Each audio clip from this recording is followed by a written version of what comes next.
Okay, so I want to talk about this Lucifer idea.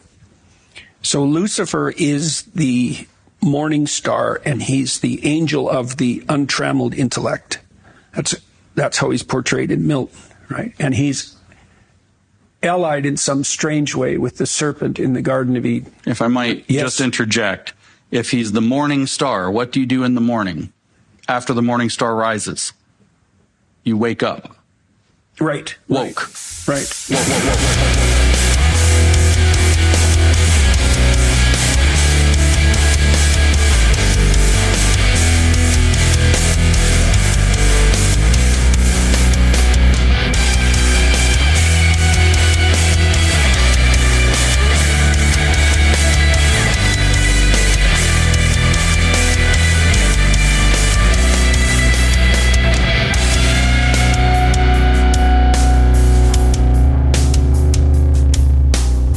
Welcome back to Posting Through It. I'm Jared.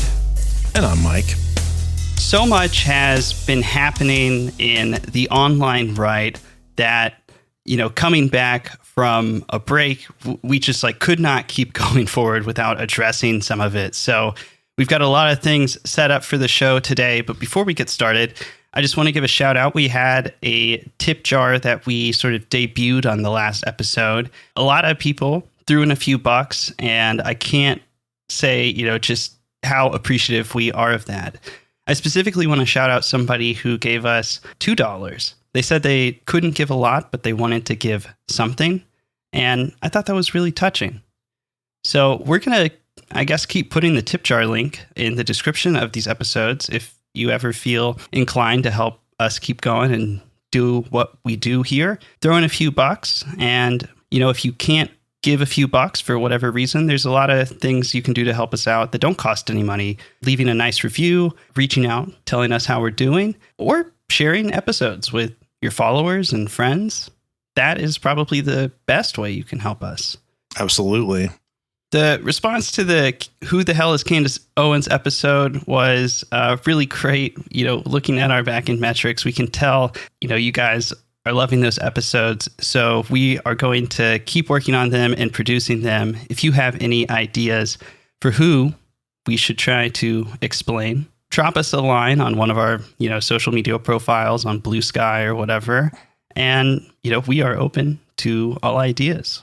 We've actually gotten some suggestions recently, Jared, and I believe we're going to probably act on one for the next episode, which would be probably in June.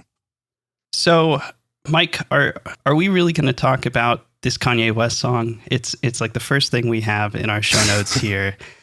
And there's part of me that's like, I don't know, maybe we shouldn't do it. Maybe we can't do it. I don't know. Well, first of all, I need to correct you right there because he demands that you call him Ye, and he treats it almost like dead naming or something. Where he got super upset at Piers Morgan for calling him Kanye West.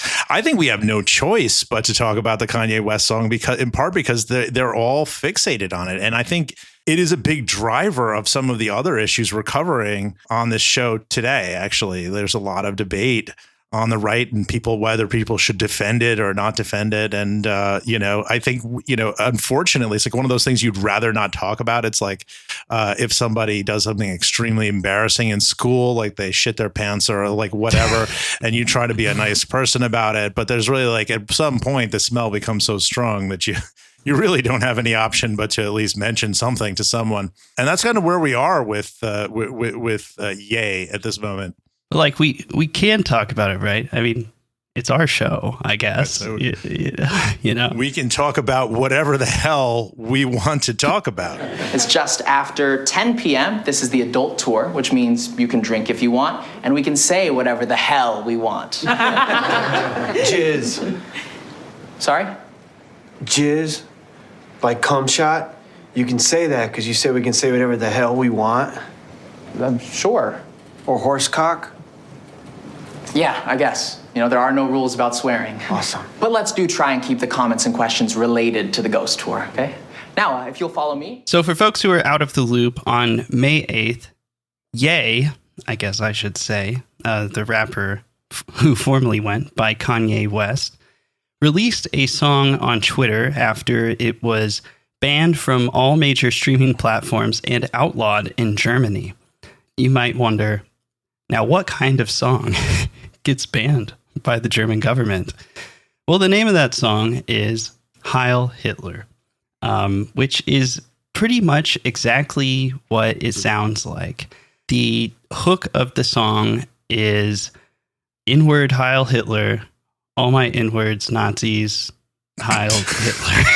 Now, I think it's worth, Jared. I think it's worth, like, kind of for the audience just going back a little bit without like a deep, like, you know, this is not like what we do with the who the hell is thing, but just generally, like, how do we get to a place where we're talking about Ye on this show? Like, he was, you know, let's just skip all the way over to like the era when he was doing Watch the Throne or whatever, which was like a huge hit, what he did with Jay-Z, that album. I mean, songs there that were still being played in arenas as up till very recently. I haven't heard them recently, but I don't know if that's a decision teams are making. But I used to hear more than one of those tracks like playing in arenas, like in basketball games. Huge star, like massive star. And then it felt like, you know, again, I covered, we talked about it briefly on another episode that I'm not a huge Kanye West fan, like back in the day, but like, even to me, like I could see that it seemed like his output was struggling. Like it seemed like it was becoming kind of uneven, right? Like around the middle of the Obama years. Is that right? Yeah. I mean, I was a huge Kanye West fan, kind of all the way up through that Watch the Throne album. You know, after that, I agree, his music really slumped off. But what was kind of happening around that time is he puts out, you know, album after album to critical acclaim. My Beautiful Dark Twisted Fantasy, which you'll remember Hannah and I are fans of, but you didn't quite enjoy. Not much. That was, you know, praised as one of the best rap albums ever. Watch the Throne is a huge success.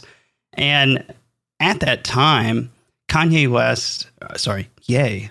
Well, he was Kanye West then, right? So. He was Kanye West then, I guess. So Kanye West is trying to get into fashion. This is around the time where his Yeezy brand kind of starts poking its head out of the corners. He is trying to design outfits for Fashion Week and that sort of thing. And he's not getting great reactions to it. You know, he's getting criticism for his pieces. The sort of tone of cultural commentary is like, you're a rapper, why are you trying to make clothes? You're a rapper, why are you trying to do this? Why are you trying to do this? And he becomes so frustrated with this pigeonhole that he takes his music career, you know, at first sort of purposefully, but then I think like a runaway train really loses the plot on it and just kind of goes off the rails. And Donda, I think it was the orange album cover that he did, like, quick editing note, that one was actually called Life of Pablo.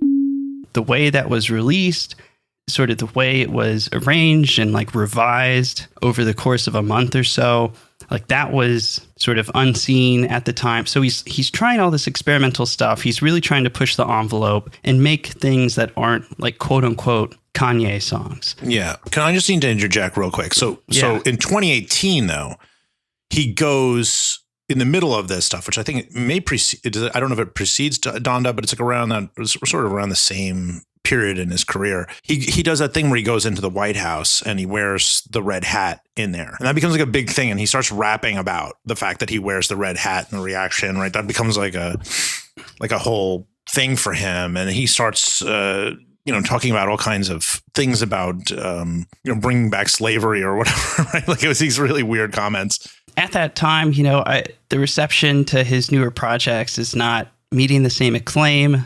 There's that one song he has where he kind of references this shift and his critics that goes like, I miss the old Kanye. I miss the old Kanye, straight from the gold Kanye, chop up the soul Kanye, set on his goals Kanye. And I think this really just kind of eats him alive. At the time, he's also having a lot of mental health struggles, family struggles. It has been reported, I'm not sure the extent, but like some substance abuse struggles. And things are kind of slowly coming unglued, at least to the extent that a massive celebrity and like generational artist can come unglued, right? I mean, there's a whole industry that will like weekend at Bernie's them, you know, and keep putting them out. But yeah, then like circa 2018, he starts being very supportive of Trump. People who listen to the Candace Owens episode will remember that he kind of partners up with Candace and, you know, gets into that zone. He makes an unsuccessful run for president, and he has really, I mean, just that's right, the president. In all the years that have followed, I mean, he's really just completely fallen apart and surrounded himself with all sorts of bigots and extremists, and, you know, really leaned into this perception he has now of just like an unstable, like gross guy. Yeah. And almost in the style of like a Marilyn Manson or whatever. It's just like, oh, you think I'm a villain? Well, I'm going to show you like how despicable I am. Well, on the extremism tip specifically, I remember Kanye, like around the 2018 time, somewhere around there, I don't remember every record he released, but there was like one that was like very Christian focused or whatever. And I remember it was, you know, I listened to a few seconds of it and I was like, geez, God, this is bad. And I remember Mike Cernovich talking about how it was like just a perfect work of art or whatever, right? Like that type of Trumper was loving it. Then it was, you know, hooking up with Candace, going out wearing the like White Lives Matter stuff in Paris, which we covered on the last ep. But then, and that brings us to right now, he starts this relationship with Nick Fuentes. We can talk a little about who Nick is briefly. I assume most of our listeners probably know something. Around the time he's hanging out with Nick Fuentes, he goes on Alex Jones wearing the all black like face mask. And that's when around the same time that he tweeted that he wanted to, I think it was like DEFCON 3 on the Jews or something. Yeah. And when he's on InfoWars, you know, he proclaims that he loves Hitler. Right. Because he loves Hitler. Because he loves everybody. Yeah, he just, of course, you know, of course. I love Hitler. I love Nelson Mandela. I love everybody. Why you're the bigoted one? That's right. You're not Hitler. You're not a Nazi. You don't deserve to be called that and demonized. Well, I see good things about Hitler also. The Jew, I love everyone. I'm done with the classifications. Every human being has something of value that they brought to the table, especially Hitler. Anyway, so that leads us up to today, because the relationship with Nick Fuentes persists apparently, and he continues to collaborate with this guy who is largely known for commanding an audience of incels. I mean, he calls himself an incel, right? And he's got an audience of, you know, it's very like superficially Catholic and overtly anti-Semitic.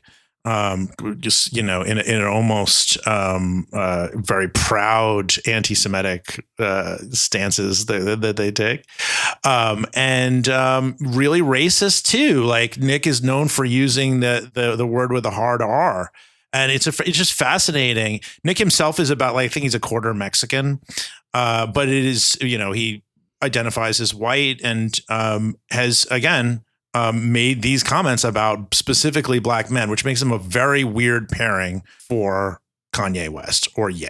Now, Ye's manager is none other than Milo Yiannopoulos, who is used to be like one of the top folks in the campus circuit of conservative speakers who come to campus and just cause a big stir in the name of, like, quote unquote free speech. I mean, you know, sort of came up as a Breitbart editor during Gamergate. Then when some audio clips of him appearing to defend pederasty, I think, you know. Yes, that's right. He was talking about relationships with like boys who are like around 14 or something like that, I believe. Yeah. His career just never recovered from that, but now he is Ye's manager, right? Yeah, so you skipped a part too, Jared. He did rebrand as a straight man. Oh, people skip over that. Which this was a guy who used to say like, "Oh, I can't be racist because I like black cock or whatever." I'm sorry to be vulgar, folks, but like I'm just playing the hands I'm dealt. I wonder if this mic can pick up my eyes rolling in the back of my head. So this is a motley crew, and I want to talk at some point about how this has been embraced by white supremacists and who these messengers actually are. But yeah, that's where Kanye is now, and the people who are around him. It's not just Nick, but it's also this fella named Sneeko. And if you don't know Sneeko, he's kind of like a sort of, he's like Donkey Kong Jr. to Andrew Tate's Donkey Kong. He is like a kind of male supremacist, like misogynist streamer who is primarily focused on just denigrating women. I guess there's more he talks about, but like that is really with a brand that people know him for. And he's his fans notoriously, and people had said this before the incident happened and it was recorded, are basically kids in middle school. Like if you saw that show Adolescence on Netflix, where, it deals with a murderer in the UK, and the kids into this whole men's rights stuff, Sneeko would be the type of person that somebody like that would watch. Right. And you have these middle schoolers kind of just, celebrating his misogyny and everything else. And one time he was greeted by a bunch of his middle school fans. And, they were out there saying all this horrible stuff about women, trans women, and gay people. And he's just sort of like, oh, what have I done? Fuck the woman. Fuck the woman. What? No, wait. We love women. We love women. But not like transgenders. Yes, sir. We love everybody. No. All gays should die. Yeah, merch. Preach. What have I done? Can I get in the video? Fucking talk. So that is his entourage today. Certainly seems like a downgrade from Jay-Z. And I mean, there was a time where Kanye West, as he was calling himself then, could phone up anybody in music and they would pick up the phone. And now he's hanging out with these weird, like Groyper, anti-women, anti-Semitic. I mean, just little like amateur hate mongers. I mean, everybody was clamoring to get a beat from this guy. The scene of this, the time in which Hail Hitler was debuted. He did it on a live stream hosted by Sneeko, in which Nick Fuentes was also there. And there was a sort of arguing between Nick Fuentes and Sneeko that kind of fluttered around right wing internet, where they were just fighting over like who's a fair weather friend and who's not. And they're just sitting there. Nick is like bobbing his head, and then all of a sudden this song comes on. So we should talk about how the white supremacist movement has reacted to this song, because obviously, I mean, it's a song called Heil Hitler. Yeah.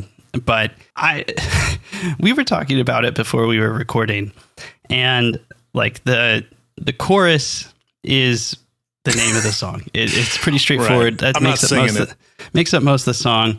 But the opening verse is just really something. Yeah, it's kind of hard to understand, so I'm going to read the lyrics. I feel like I can play a clip of that on the show, but I'll read the lyrics so people know what's being said, and then you can just listen to how badly it's constructed. Man, these people took my kids from me. Then they closed my bank account. I got so much anger in me, got no way to take it out. Think that I'm stuck in a matrix. Where the fuck is my nitrous? Yes, I am a cuck. I like it when people fuck on my bitch. The shit that I'm posting on Twitter, they telling me, hey, don't say that. How can inwards can't see me in public?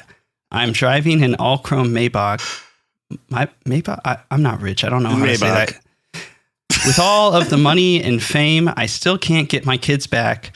With all of the money and fame, I still don't get to see my children. Oh, and then inwards see my Twitter, but they don't see how I be feeling.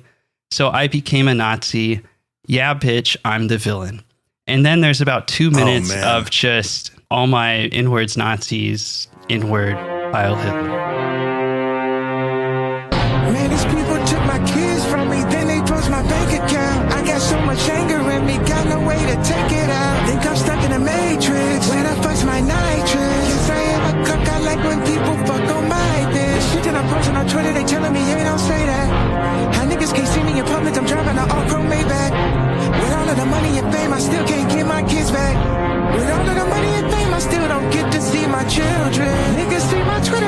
don't see how I be feeling. So I became a Nazi, yeah, bitch, I'm the villain. It's so bad. It's just it's such bad writing. It's like it is like, okay, so the obvious thing to laugh at is the cuck stuff is obviously funny, but just like this, like the idea that he thinks that like, oh, it's like people saw my Twitter and they didn't understand me, so now I'm going to become the villain is somehow deep or profound in some way.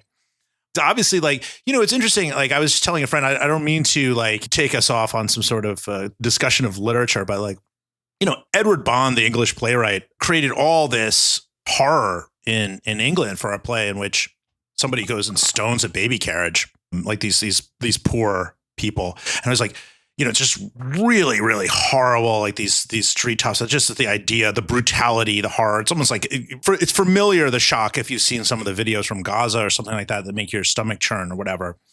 And like, that's genuinely shocking stuff. Like that's like really shocking, but it's about something too. Bond is like really, you know, he's focused on class issues and all these things and sort of like the deterioration of culture and, you know, and et cetera.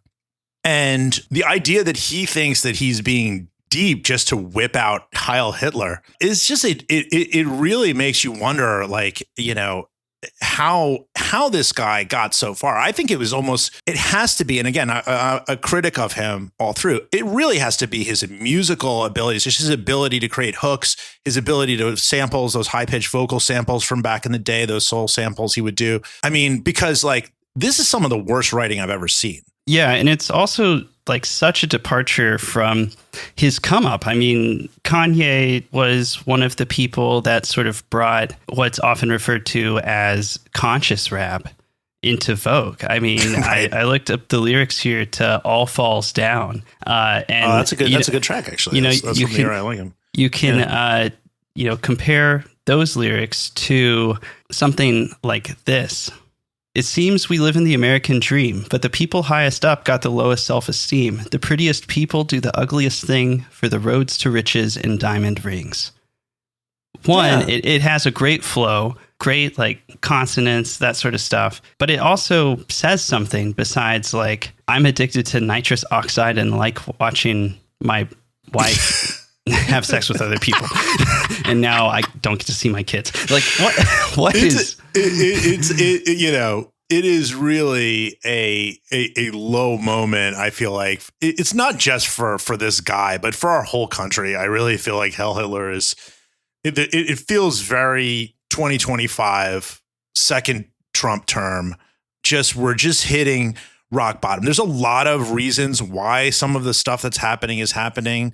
Jaron Lanier, like, really ties everything back to like the one issue. He says so much of this has been destabilized by Twitter, right? And like how Twitter changed the way people function. It changed the way their brains operate. It created, and I think that like there's a lot to be said there, and it's obviously much more than Twitter. But I think this in particular, this whole thing in particular, really is Twitter, social media really rotted this guy's brain. And I don't want to hear like, oh, mental illness, whatever. There's a lot of people with bipolar, man. Like there's a lot of people with different things. And like, and there's perhaps like no person in a better position to like get high quality treatment for it than absolutely. Somebody like him. Absolutely. Of course.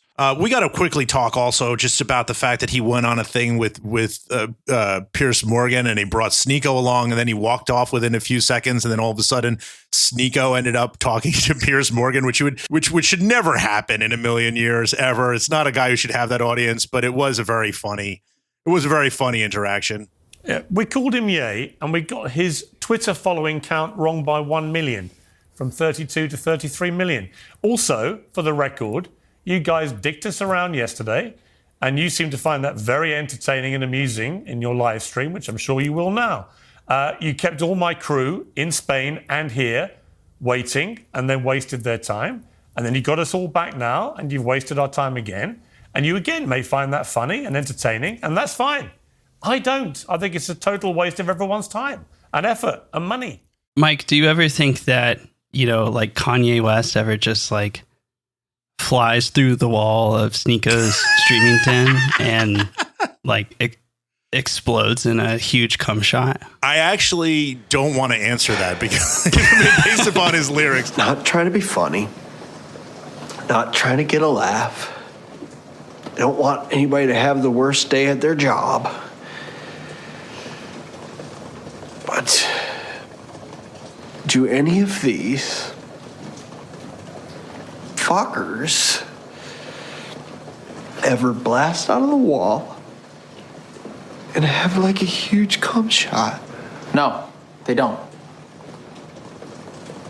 Okay. Cool. I just asked you not to do this. You can't change the rules just because you don't like how I'm doing it.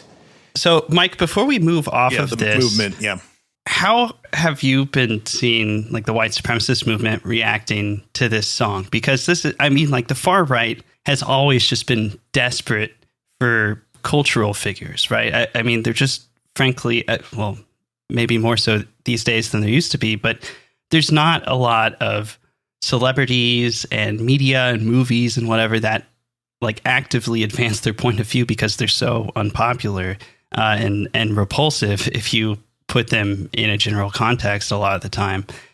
I think that's part of the reason the far right latched so hard to Kanye to begin with. And I'm just thinking, like, if you're a white supremacist, surely you think this is like the biggest win your movement has had in a generation. Yeah, but it's coming from a black guy. Let's which is really, so you what you're seeing online is like people just celebrating Ye in this like really like, yeah, he's coming down on the Jews. So like, therefore that's good. And we need that. And like the original goal that you guys set out was to build a white ethno state. Right. So that's what I thought. Right. So now you're getting it from a black guy, the same guy you would have peppered with slurs if he was, going after Trump. Right. Instead of doing this. But what I find interesting about it is, yes, there are voices who are like really mad that people are embracing this, but like there are a lot of like, white supremacists, white nationalists who are, really fighting to make the Heil Hitler song a thing. Even with the cuck lines, even with the fact that Kanye did another song about having, this sort of incestual relationship with his cousin, which is the most like offensive thing to people who are like extreme hard right reactionary people. His male cousin, I should make sure people know. So if they don't know that, and you have not only him, but I said you have Nick Fuentes, who has some Mexican ancestry. You have Sneeko involved here, who is Haitian mixed, and you have also Milo Yiannopoulos, who is a gay man, and he says he's not anymore. Whatever he is, the point is that's what he was best known for. So I mean, this is like a bit of a motley crew for white supremacy, and I almost feel like it signals in some way really the end of the sort of white nationalist chapter in some ways in this whole thing. Like they've really been marginalized in some ways. But the fact that they're relying on this, that doesn't mean that, to be clear, white nationalists aside, that doesn't mean they're not going to be white supremacists. That doesn't mean that anti-Semitism isn't going to be a big part of people's like, online activism. That doesn't mean that people aren't going to be like fascists. It's just this idea of building a white ethno state became such a joke as soon as everybody started to rally around Heil Hitler. And I'm just going to read a quote from Andrew Anglin, who is the editor of the Daily Stormer, which once was a very influential website in the white nationalist movement. Hold on, let me light up a cigarette because I haven't heard that name in many years. He says this is him defending Heil Hitler. He says, white nationalism is a cancer run by the feds and driven by mentally ill people who are deranged. I was involved in this movement. I can tell you, I would say 3% of 2017 white nationalists were not feds or mentally ill, and those people are all gone. No one talking about white nationalism is a serious person in the current year. It's officially not happening. Sorry. So he is essentially saying white nationalism is done. Wow. That's it's interesting because like in the broader white nationalist movement, it's like more and more seems to have been absorbed, that like this idea that their movement was largely compromised in some way, that people became federal informants, that grifters took over, and it's kind of driven this, the current wave of like, I guess what I'll call the hard edge of white nationalism, because ideologically, it seems to be as popular as ever. It included, we'll talk about it in a little bit concerning South Africa stuff. But yeah, like that hard edge of white nationalist organizing has really just like kind of gone local into these like fitness and training clubs and groups like Patriot Front, which operate like local chapters and stuff. Like it's the movement in terms of like the activist base, not the sort of media propaganda side, but the activist base of white nationalists have really sort of insulated themselves and kind of been a little bit more discreet in things that they're planning or events that they're organizing. I mean, so many white nationalist gatherings and protests now are happening without any sort of prior announcement. They just show up because they are paranoid about federal informants and law enforcement and anti-fascists who might oppose them. That from England there, I feel like kind of, it strikes me as like a nail in the old coffin. Welcome to the new coffin. Yeah. Last thought is just multicultural fascism is going to be a bigger problem. And that is Trump 2025. So, yeah, I mean, that was Hail Hitler was like a big thing online. And the other big thing was, of course, this woman, Shiloh Hendricks.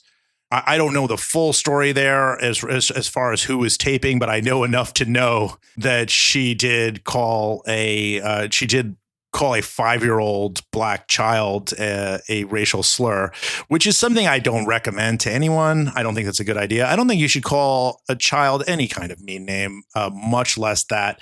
And the online right, this sort of X right, which is it's all coming through X these days, was able to raise for her on Give, Send, Go pretty much $800,000. Like nearly that is where we are as the time we're taping, which is quite shocking to me. I thought it was a lot of money.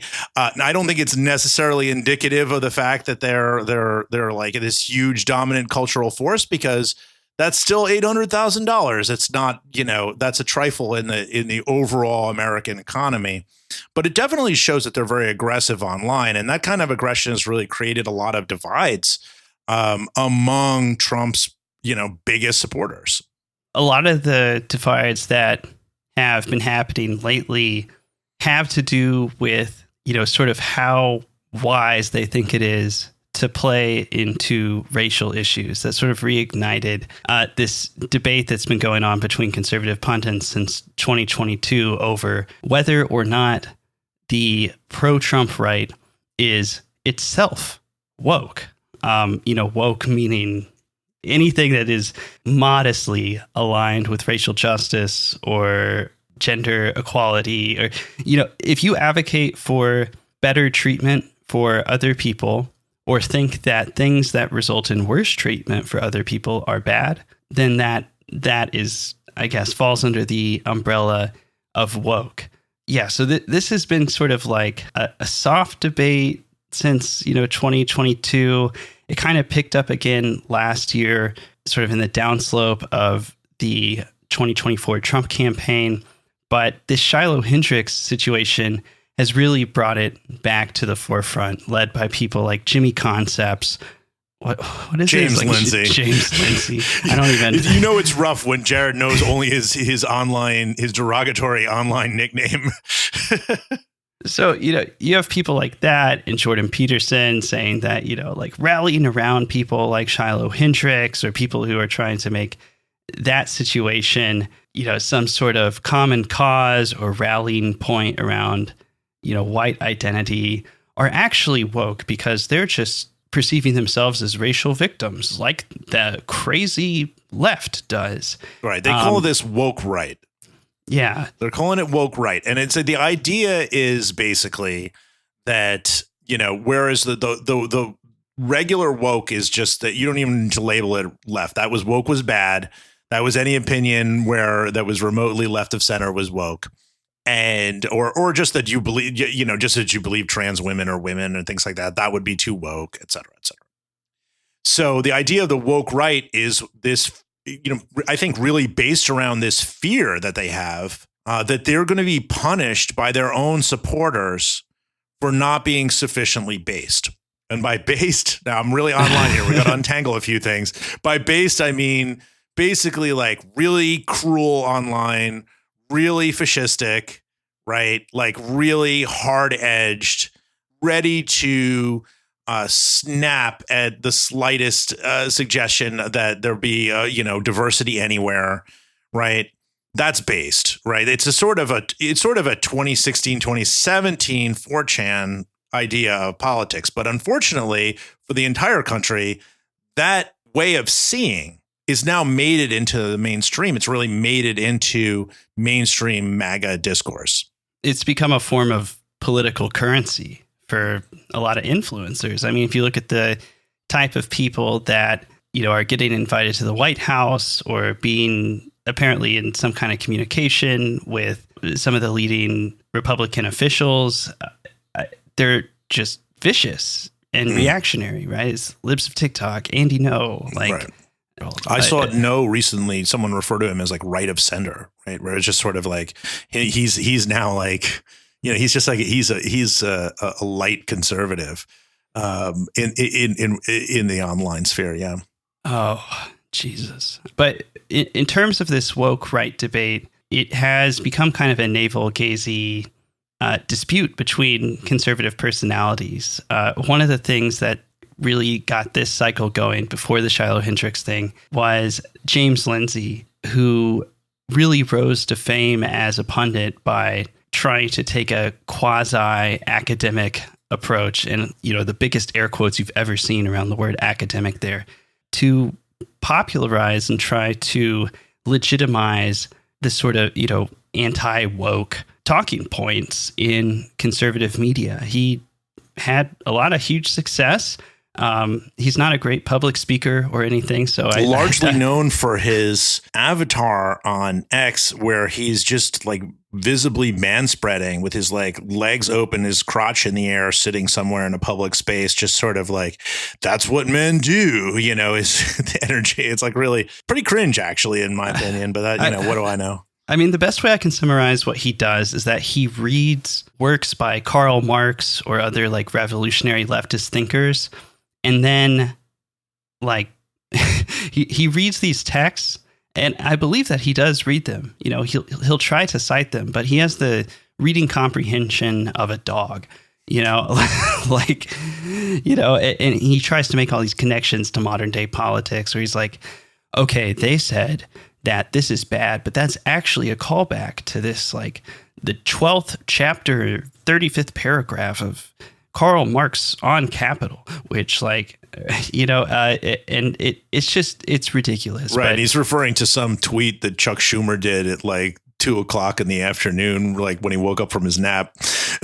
Yeah. From a different set of tradition called critical theory, which is neo-Marxism, which is interested in studying the relationships of power rather than epistemic adequacy. You can look the paper up. It's called Tracking Privilege Preserving Epistemic Pushback in Critical Race and Feminist Philosophy Classrooms.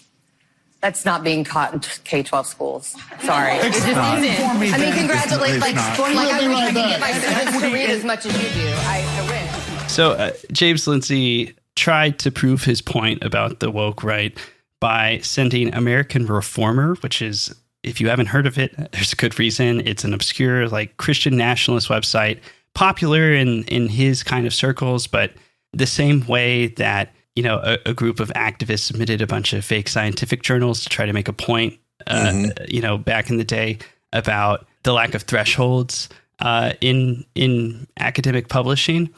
He sends them an excerpt of the Communist Manifesto that is tweaked to make it sound like a critique of American liberalism, and they publish it. Right.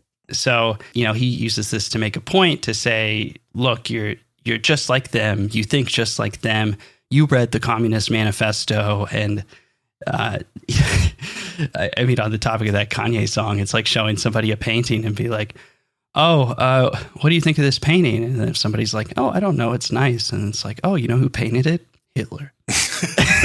You know, same idea here, but like with a communist philosopher. I would just say on that note, and I think it's worth pointing out that some of the people who are labeling folks woke right and trying to they're basically punching right. That is the term that you use when you're policing. You're sort of policing the people who are who share your ideology, your struggle, so to speak, and you're sort of punching right. That's what they're doing, and they're getting and people are getting really pissed off about it. It's like this idea of like, well, like if you see it on the left version is sort of like when Antifa is, you know, goes too far and like hurts somebody or whatever, and then and somebody criticizes them or whatever, and you'd be like, stop punching left. You know, they're doing the same thing, right? So this is a phenomenon in online politics, but he keeps referring to this idea of the struggle session, right? Like this sort of the left wing struggle session, and saying where you're kind of just like, you know, you're just narrowing down on some sort of point until you're getting the most extreme thing and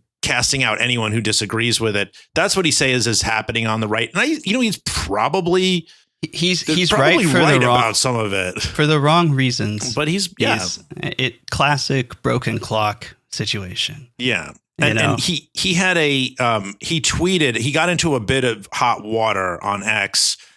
This, by the way, I should just note also, we mentioned the Jaron Lanier thing earlier. Like, this is what happens when you're just on X like 24 hours a day and you never leave the one app. You're just cooking on it. And there are fewer liberals and leftists and celebrities than there were before. This is what happens. You just basically start infighting because like that's just, you know, what else is going to happen? The app is designed to make people fight with each other. So it's also like a spoil of victors too, right? I mean, their movement won. Yeah, exactly. Yeah. So like, we're watching the infighting from the this bottom is like right now. A lot of this too is just like a lot of nervous energy coming out just via an unending series of purity tests. Yes. So he got into some issues because Arby's tweeted out a picture of their ham and Swiss sandwich, and they wrote, unlike Dad, our ham and Swiss came back. You know, I don't know why. That's a weird tweet, quite frankly. But it's trying to get your attention. You know that the sandwich is back, and with some kind of weird dark joke in there about fathers leaving. I guess I don't know. Doesn't make me want to buy a sandwich. I'm pescatarian anyway, though. But it says he quote tweets it and writes, "Arby's trying to appeal to the woke right demo. That's curtains for them. Cringe AF." Now, this created a problem. It's also very classist. He's essentially just like, you know, saying that the people who are woke right, the people who are like, you know, getting more and more extreme online are from families where, you know, the father is not present and maybe they're, you know, lower income. They're eating at Arby's. I mean, what it struck me as is, you know, for years, that's just been like a punchline on the far right to denigrate black people is by saying like, oh, well, at least my dad stuck around or whatever, you know. This is also a ham and Swiss a ham and Swiss sandwich. I can't even say it. That's where we're at. But it became like a sort of meme, and now there are people sharing like the Arby's ham and Swiss sandwich with swastikas on it, and they're making swastikas out of Arby's foods, and they're kind of like doing that. And that's, anyway, for a discourse update, that's what woke right is about. If you see it online, you see somebody being called woke right. You see Jack Posobiec getting mad that people are being called woke right because he himself is woke right. If you see like, anybody like that getting mad about the policing, or if you see people just sort of turning on James Lindsay, it's because of this really, really, really stupid topic of conversation. I mean, I feel like there is potentially like a legitimate criticism along these lines in there somewhere, but it's James Lindsay. And like people who listen to the clip that opened the show, that was him in the clip that, you know, said, well, you know, what do you do in the morning? You wake up woke. like that's what we're dealing with here. That is the level of like thoughtfulness that is happening. in this discussion. But it's, we have the soy right, we have the woke right. I'm excited to see like what new flavors of the right, are on the horizon, I guess. Well, we got a whole new flavor of right coming in because people are coming in from South Africa. White South Africans are coming in where they're allowed to resettle in the United States. And that's very exciting for all the people who are on the woke right. That is the new thing that is really popping off, Jared. Yeah, it's also really exciting to people in South Africa that, from reporting I've read, for the most part, don't really understand what this is all about. Some context here. 59 South Africans landed at Dulles Airport just outside of D.C. earlier this month. The Trump administration is calling them refugees, seeking asylum from discrimination and racially based violence in South Africa. There was an executive order about this in February. The government has cut off funding from the South African government. The ambassador for South Africa was expelled after he criticized Trump for trying to exploit things that he does not understand happening in his country. Some context here, because this requires some context. Since the end of apartheid, not everyone's happy about it, right? During apartheid, white South Africans violently segregated the black majority in South Africa, denied them housing, education, took their land, their ability to generate wealth. And since apartheid ended in 1994, the South African government has very slowly tried to do things to sort of equalize, or, it's like a form of reparations, I guess you might call it. Like that's kind of the context of it.